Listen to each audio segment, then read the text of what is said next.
Gamberi, poznati. Ja, tako. No? Tako. Bok. Kak si zgodil?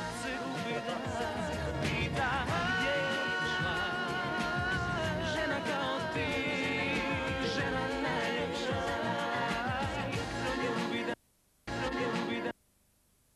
Dobro večer. Ko je s nama?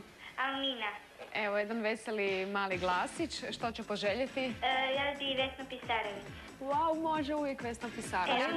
Da, Ivanu Kucić.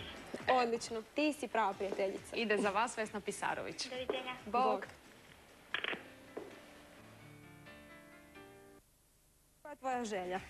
Emilija Kokić, halo. Odličan izbor. Evo ide. Može. Hvala Stela na pozivu. Bog. Evo, vesela Emilija.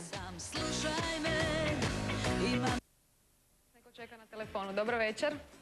Dobro večer. Dobrodošli u našu glazbenu televiziju. Hvala. Kome ćemo ispuniti želju? Ani Mariji. Evo, super. još jedna djevojčica.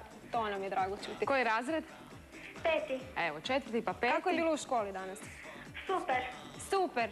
To mi I je što drago tvoje čuti. cure, prijateljice i ti najviše slušate? I ti. Wow. I ja. Ines je vam prestala I boliti ti glava. i ja.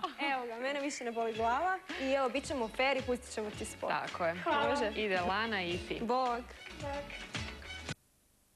Da, odličan je spot, odličan. S Čurić je naravno radila spot. A stali? Kao i većinu. Viktor Drago. Make-up. To ne znam. Moraš sve Mislim da je Toma Vrban, ali nisam Je sigurna. Lana zadovoljna, to nam je bitno. Naravno da je. Je, Pa, onda dobro. tko ne bi bio? Tko ne bi bio? Idemo dalje. Halo. Molim. Dobro večer. Dobro večer. Tako vam je to, a vi dalje zovite 060 400 500, glasujte i naravno prijavljujte se za sudjelovanje u našoj emisiji.